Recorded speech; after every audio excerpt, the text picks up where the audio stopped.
had a really good conversation with a woman leader that has a pretty high profile role.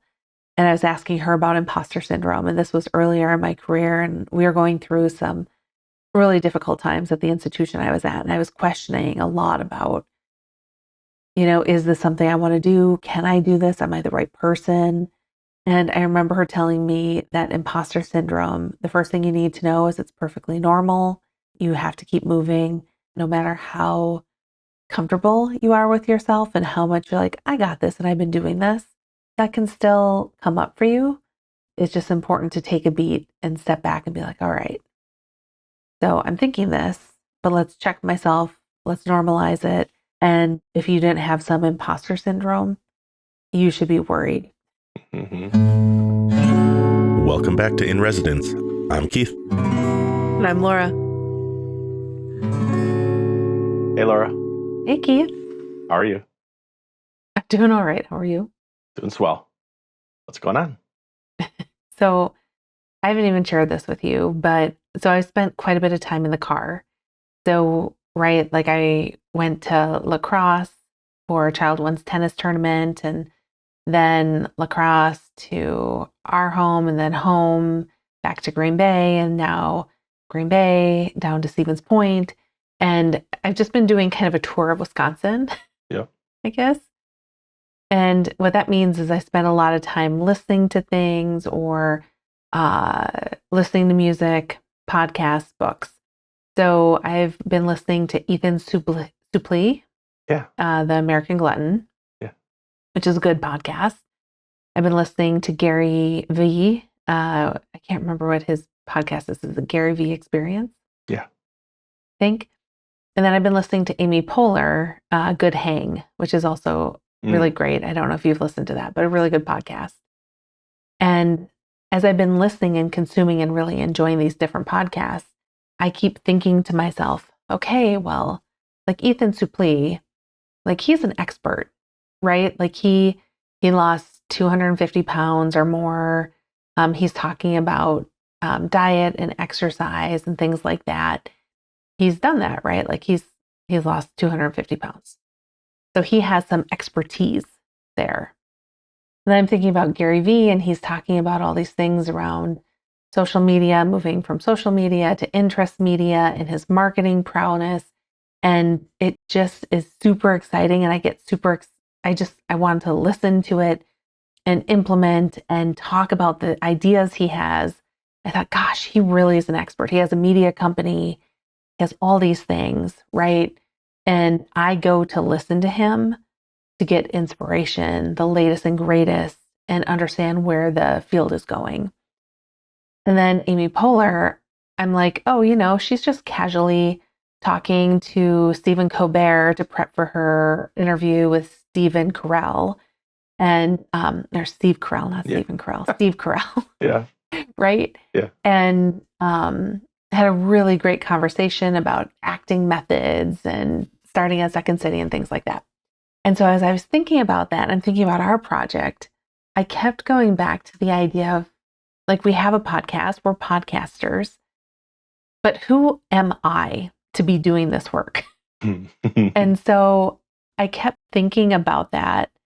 And I thought it might be interesting. You and I talked about imposter syndrome over 2 years ago. I looked it up. It was October of 2023.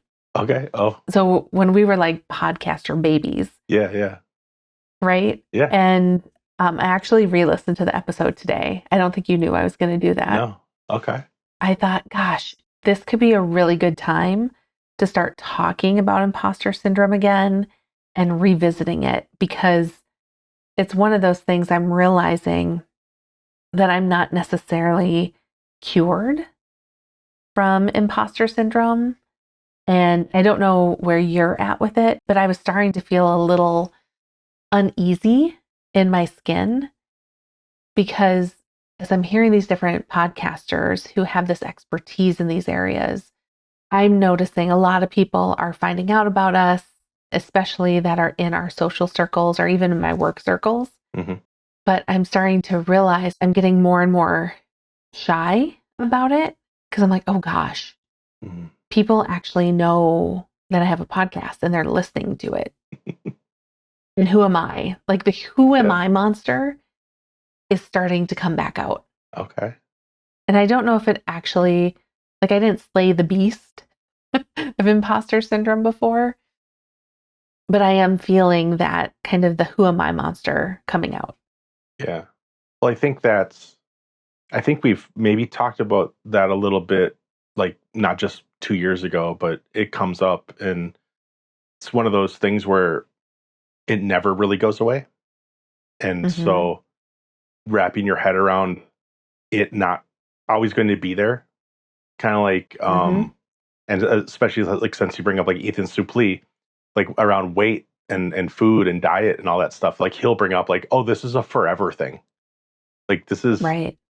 that kind of mental chatter will always be there. Mm-hmm. And so Yeah. part of the solution is doing it anyway, and or accepting that it's going to happen, or for like the who am I, it just depends on what environment you're in, right? And so wherever you are, it's going to come up, and being able to say like, okay, yes, I'm thinking that, I'm feeling that, and I'm going to keep moving forward anyway, or maybe taking a step back, like we did this weekend.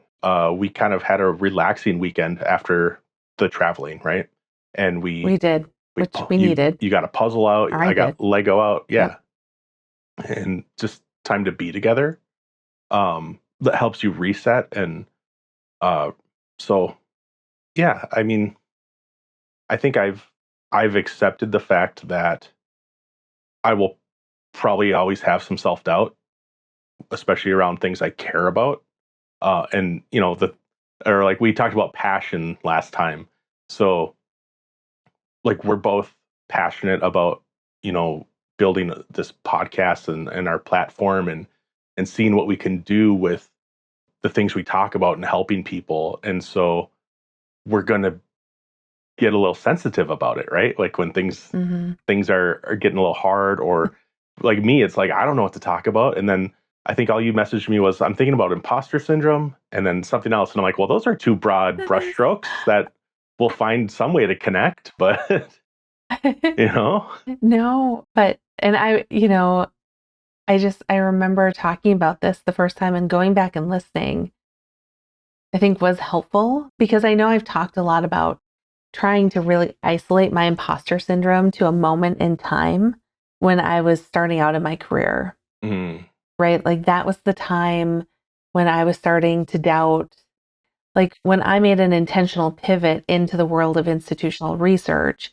And I'm actually at an institutional research conference right now. So it's like all coming back to me. But I remember that first job as a data analyst and really somebody taking a big chance on me in that role because I didn't have a background in IR.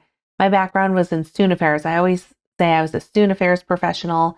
So, like the role that works with admissions and advising and helping students continue their journey through institutions. I was that student affairs person that loved data.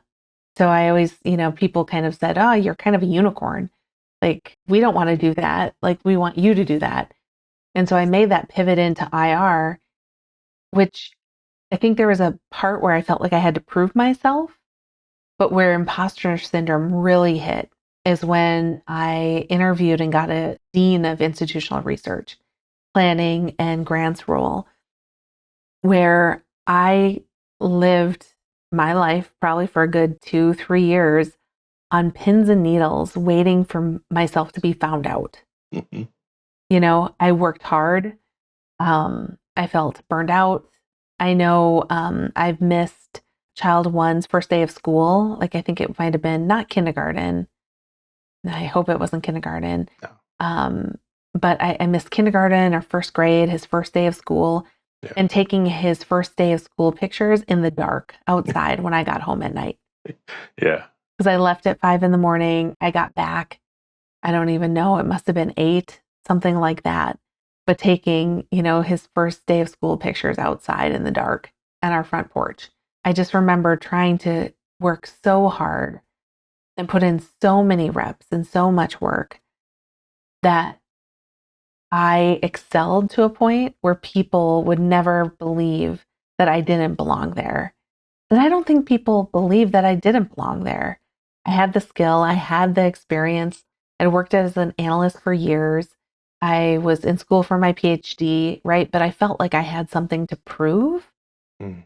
And that stemmed from that imposter syndrome. So I always go back to that. And so it surprised me when I was listening to these different podcasts and somewhat comparing myself to them, which is weird because I'm not a Gary Vee. I'm not an Ethan Suplee. I'm not an Amy Poehler. But starting that comparison piece of they feel like they're kind of these experts that are leading the conversation and bestowing their wisdom because they've come through and figured stuff out and succeeded or accomplished. That who am I kept coming up of I'm still on my journey. I'm still figuring this out. I'm having good conversations with my husband about things that we're learning about and interested in. And our hope is that some of those things can help other people as they're working through things. And I guess I was just reflecting a little bit about how that comparison really triggered something I didn't even know was there, and how reframing something like that of saying, okay, so I feel like I need to be an expert. That's like where I go to. I need to be an expert to feel comfortable and feel like I'm not an imposter. When in reality, I don't think I need to be an expert. I think I need to realize things are messy and just keep showing up, right? Yes. And being really clear about what we're trying to do here. Yeah. Yeah. There's a lot there. Some juicy I'm sorry, I stuff. said a lot. I know. So noticing that your reaction to feeling like an imposter, right, was to Mm-hmm. work hard and to make yourself undeniable. Mm-hmm. And then what I see is what's significant about that is one, talking about that so that people understand like this is a real thing and it can happen to you, right? And Yeah. then Did you know like 75% of people experience imposter syndrome? no, thanks for I was that looking quick this up. fact. No, while I was Okay. like, I was just doing a little research while I was waiting to pop on. I'm like, 75 to 80% of people experience imposter syndrome at some point Yeah. in their We just life. And I there's believe just it. we just didn't know what it was called before. Before it just was like, Yeah, oh, I'm not good at that. right. But I think so yes, being able to identify it and name it is helpful, but also Mm-hmm. noticing what it did to you, the stress it caused, because you wanted to be seen as an expert and undeniable, and how that got in the way of the other thing that you cared so much about, which was being a good mom. Like in your eyes, a Yeah, good mom is someone that yeah. is there for the first day, there for all the plays, or like the Mm-hmm. holiday concerts and stuff, right? Like there was Yep. a few of those that you missed, and yeah, devastated. Cried. You're like I devastated by cried, it. devastated in the Yeah. inside. Um, Ugh. so I mean that's just one thing that it's it's wanting two things at the same time that causes so much stress that spirals into creating like disease in us, right? And stuff, and it's hard to navigate. So Yeah. there were days where I had to kind of talk you down and be like, it's okay. Like it's okay that Yeah. you aren't everything to everybody all the time, you know, because but then the other thing too is, so you said something about all these podcasts that you were listening to, the hosts, and I'm not sure if you said that they're experts, and I don't necessarily think they call Yeah. themselves that, right? No, probably not. But that's kind of the point, is that most people will tell others who's an expert. You don't usually have to go around Mm-hmm. telling yourself. And so realizing that, and I think most of those people are the kinds of people that would show up and say, I'm simply here trying to do the best I can at what I'm trying to do. And Right. again, that just comes right back around to like, that's what we're trying to do is, figure Right. out our thing and what we're doing and talking through things like this, because when you do show up and want one thing and you also want another thing in another part of your life, that's where the work starts and where we have to, figure out, okay, how do we record remotely? Because we don't want to constantly take pauses and not record, because that stops us from moving forward. And then that shyness that comes with imposter syndrome, right? Or like people are starting to hear and you're getting feedback in person or close to in person, sometimes. I think that's another signal to look out for, which is it's something for you to lean into versus to withdraw from. That's something I've been trying to tell myself, and I'm not perfect at it, or not that we ever are at anything, right? But noticing when those signals come and paying attention to them versus letting a signal affect me into doing some default defense mechanism, which is usually withdrawing, hiding, or avoiding, right? Which is, I guess it's all kind of avoiding for me. So, but yeah, it's tricky. It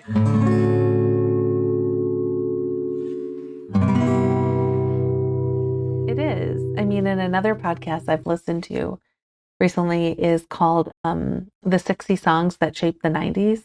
You Little mentioned guilty that. pleasure. Yeah. But they dig into one song that like, and just goes through all of the trajectory and things that influenced it and got to the point and where the song came from. But I've been listening to that too, and I thought it was somebody kind of similar to us, that just has this love of podcasting and putting together information, and they were really detailed. And then I realized he had worked at some really fancy newspaper in New York City. I'm like, New York City? I was like, oh my gosh.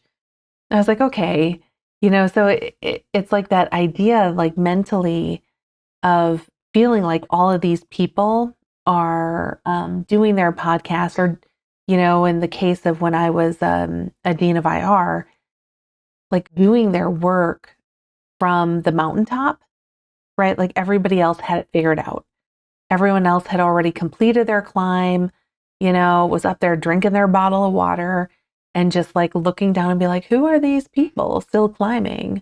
Right. Here I am still climbing the mountain step by step, showing up, doing the work, and feeling like I don't know exactly what path I'm going to take up it, but I do know I want to go up. But I just know I haven't arrived yet to the point where I can just watch everyone else and drink my water and relax. That makes sense. Kind of. I mean, that doesn't sound like you, though. Like, that doesn't sound like something you even want to obtain. That's why it's so unsettling. So I think you're just kind of stuck in comparison mode a little bit or something. Yeah. The best thing I can do is to notice it, but to show up anyway. Yeah. To give myself grace and show up anyway. Yeah. For me, it feels like, paying attention to what is pulling you towards it, and not letting like kind of the false signals of, oh, I might not be good enough or this or that, like letting that stop you is not something we want. Like I'm hesitating to say like this is something to like push through.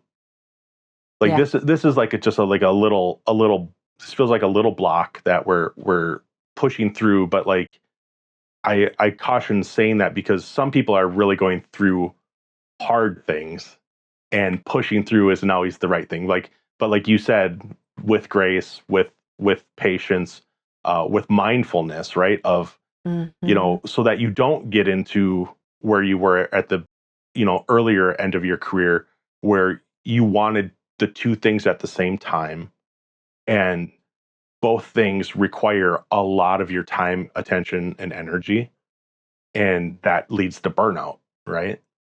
And so like if we're like, say we're talking about like us and wanting to show up here, and like the stress of that is it ever going to be good enough? In my head, like I'm always like, is it good enough? Like, if we listen back to any of those early episodes, I know there's one where I started it off and I could have cut it out, but there was one where I was just crabby because I'm like, nothing we're doing is good enough. I think this is a waste I of remember that right? one. And I'm like, you know what? I need to put this out because that's in my head and I need to exercise that out of me, and realize that I'm just going to keep taking the next step, right? And for me to have like such a heavy weight on my shoulders of I need to have something that is like so good that it's undeniable, it's too heavy of a burden. Like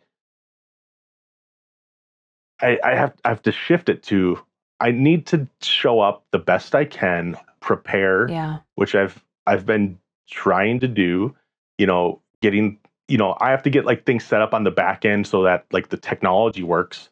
So that takes some time, but that also gives me an opportunity to listen to things, I haven't been driving quite as much as Mhm. you, so I haven't been listening to as much, um Yeah. but yeah, like it's I think when it gets to feel like so heavy and overwhelming, there is a delicate balance of pulling back a little bit, getting some perspective, but also realizing like this isn't a signal to stop. This is maybe a signal to walk and then maybe like lean into it a little bit. And I don't think it's like, because we're not really talking about anything that's like super, life altering. Like we're just talking about like, it's almost like writer's block, right? Or that's what I'm feeling. And I mean, I Yeah. can just tell there's like a little dissonance with where you are and where you want to be, I think. Right. Like almost like I've brought up like the last time we talked, I thought I would have been further along in my 20s kind of thing, Hmm. so I think I keep, so I was journaling just before us talking, just to try and mhm, work through of what are some of those. So one thing I like about journaling is I can write down the things I'm actually thinking and the thoughts that are coming up and why I think they might be coming up. But then I like to be able to try and flip it mhm, for myself too. And the piece that came up for me is I kept talking about the who am I monster. I'm like, why is the who am I monster coming up? Why on earth is this happening? And I started to think about, okay, so instead of thinking like, who am I to do X, Y, or Z, can I flip that to the thing that I know our friend Karen talks about, and I know you remind me of, is why not me? Why not us? mhm. I think that we have as much ability to share our story, our journey, um, as everybody else, right? So it's that shift from that kind of oppressive "Who am I?" question to "Why not me?" Like we're not trying to talk about ourselves to talk about ourselves.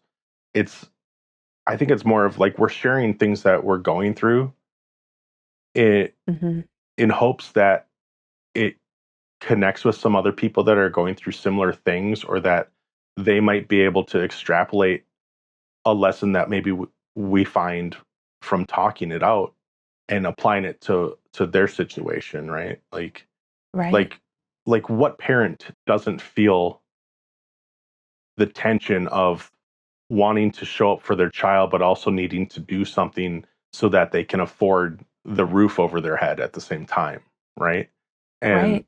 Yeah, and it's that's a like good point. that's simple and black and white, but there are so many layers that go into it, like especially when you're Mhm. in the moment and you're driving out of the driveway when it's dark and you're not getting home until it's dark, and you obviously you're Yeah. not seeing the kids in the morning, and then if Mm-mm. you're Too lucky early.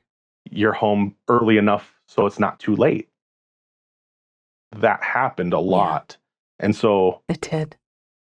you can take that same kind of pain and grief that you had, and when you're starting to feel these feelings again, you might associate it with that. Those feelings might come up again and make it Mhm. feel a little too much, right? And so now, like, Yeah. I think we've been doing the podcast for long enough where I think, well, and we've talked, but like, I don't know if I've said this part out loud, but like, I know you want it to be more and to be like a substantial thing that we put our energy into.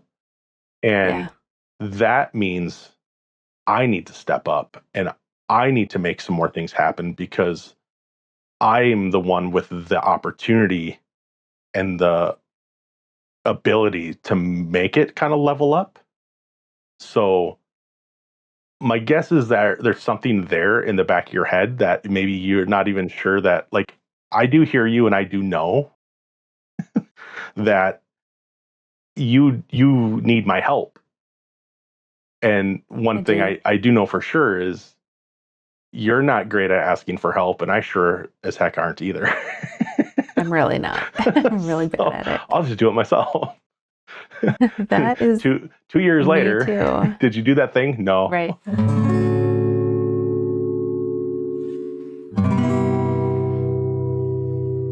I think the piece that really is surprising me right now is that imposter syndrome doesn't just vanish necessarily.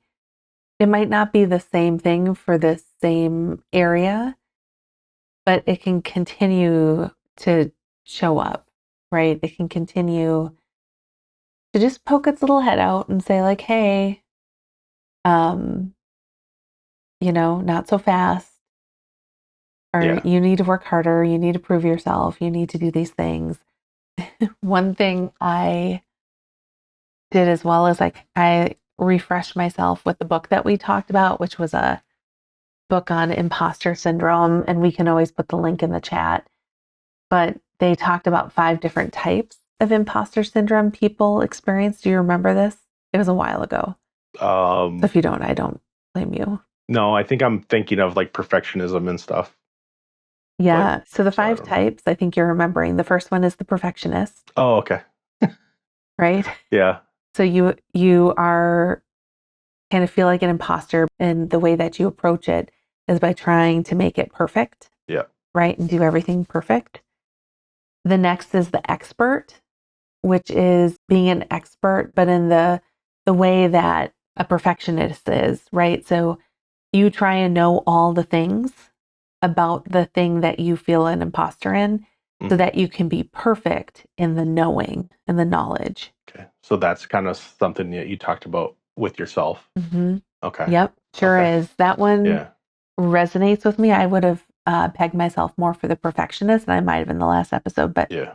the expert, it's not that I think I need to be or want to be, or that I want to be the expert. It's that I feel like I need to be so I don't feel like an imposter. Yeah. So there's also the soloist is one. So somebody that feels like they can do everything by themselves. The natural genius, right? So like knowing that your capabilities, that you should naturally be able to do these things and have the knowledge and the skill to do it. And the last one is the superhuman, Mhm. that you try and address that imposter syndrome by really being everything for everyone. So you don't drop my kid's birthday, you don't forget what kind of cake they want, what decorations they want, that there's like a commitment with your family, or parents over here, that you committed to this thing for school over there, that you're doing these things with your friends over there. So it's kind of like you're doing all the things at a very, very high level and don't let one single ball drop. So you're being that superhuman. And so, like, I feel like I have balanced trying to be the expert to alleviate imposter syndrome and the superhuman. Like you were talking about that tension that I had between taking school pictures in the dark and being really great at the work that I do, right? So trying to be the mom and the employee and the wife, and trying to be superhuman and do it all. And that was a moment where it crashed down, and I realized I couldn't do it all at the level I needed to feel comfortable that I was succeeding.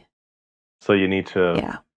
Yeah. So you need to notice that, take stock Yep. of it, and temper your expectations, right? Or schedule when obviously during working hours that gets your energy.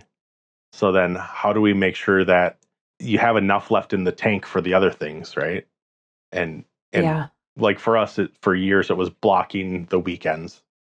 The weekends were Mm-hmm. when you caught up on sleep, family time, but I then did. even that can I be still do. almost, yeah, well, yeah, of course, but Yeah. so I hear you though, right? It's finding those ways to help counteract and make space for yourself too, so you don't just push yourself to burnout, to stress, to all those things. Because that's how it ends for me often, right? Is trying to alleviate imposter syndrome by working harder, showing up and doing more, being everything for everyone. And then eventually Laura burns out, gets sick, and just is like, bleh. yeah. So I mean, so knowing that like the five things that you just brought up, right? Those labels, Mm-hmm. those are helpful for identifying and kind of diagnosing yourself. Mm-hmm. But beyond that, is what I was trying to get at was then you have to move past that, and it's like that's not a label to wear as a badge. It's something to be aware of so that you can get past it. And Yeah. like I said, okay, noticing it, realizing that those are my my ways that I cope with it. Okay, so now what am I going to do? Okay, I'm going to do this, this, and this. Well, another thing that Mm-hmm. I've done when I have like the my wits about me is to simply accept it. Like I am an imposter. I'm never going to be as good as I want to be at many things, and that's okay. And that can either mean simply accepting and working towards getting better and improving regardless of that. Or sometimes it might be like, you know what, I'm never going to be good at that. So I might not put any more energy into it. Maybe that's not something I want to do anymore. And then you Yeah. have more time and energy for the things that truly matter, right? Mm-hmm. And that's the big thing. Like you and I are pretty good at finding a way to talk about and identify what is truly important. And for me, that's the biggest thing in helping me move past the things where I might feel insecure or not good enough. Um, like I don't know if we're ever going to have the perfect podcast episode, you know, Mm-hmm. and that's okay. Like accepting that makes it easy to show up and do Yeah. this one, and realizing like, okay, next week there's going to be another one, unless something happens and then we're like, all right, we're having a little mini week off again because there's too much going Yeah. on, like we hadn't really done that in 2 years. So No, I mean, and it's really like it's less about trying to psych ourselves out to be super, super confident and more about showing up, yeah, right? Simply showing up. yeah. I mean, and showing up with something that is worth talking about is always going to be in the Mm-hmm. back of my head. But even that can get me into a loop of like overthinking. And if I overthink, then I'm not present. And if I'm not present, then nothing I'm going to say is probably helpful anyway. I get that. You know, the other thing I've been thinking about too is that like I think it's okay. I can let myself off the hook from having to be an expert in Yeah, everything, yeah, right? yeah, And realize that I don't need to be an expert, that I can simply just be in it, simply be going on this journey and learning and growing. And like you said at the beginning, like maybe my goal isn't to be at the top of the mountain, like on top of the mountain, admiring everyone else climbing. Maybe I really want to be in it with everybody. And I don't know. I think that's a good thing to just like reframe for myself a little bit. yeah. I mean, I think in it on the journey, with people, like that's where the fun is. And I don't know. I think it's important to just normalize what we're talking about, and it doesn't have to be as heavy as it does all the time. Like it felt really heavy multiple times throughout my career, like the imposter syndrome of showing up and being like, oh my gosh, who am I? Can I do this? Do I know enough to do this? And so I was, like I said, I was just a little caught off guard when I started thinking about that around our podcast. Um, I want the who am I monster to go away, or at least get smaller. I think this is helping me have it get smaller. So the next time you're listening to podcasts on a road trip and your brain starts comparing yourself to famous actors who have podcasts, Yes. how are you going to not let that trip you up? Well, what's funny, I'm not trying to be them, And so the comparison isn't serving me just from a imposter syndrome standpoint, but it's also not serving me because I don't have their experience, right? Like what they talk about is different than what I talk about or what we talk about. So I think it's just reminding myself that you are a unicorn and you are you and you have your experiences. Yeah. And there are lots of people that have similar experiences to us. And there's not quite as many people that have experiences similar to Amy Poehler and Ethan Suplee and Gary Vee, right? Right. Yeah, right. That doesn't mean that they're not entertaining and informative and have lots of good things to say, but just because we're not them doesn't mean that we don't either. Yeah. So all right. Anything else? Anything else? I appreciate you making this space to talk about it. Yeah. I mean, it's a timely topic for me. Yeah. It's good to talk them out. Yeah, I agree. I'm glad we showed up today and recorded. Okay, good. Let's get out of here. All right. Sounds good. Thanks, everybody. Thank you. Bye. Bye. All right. Love you. I love you too.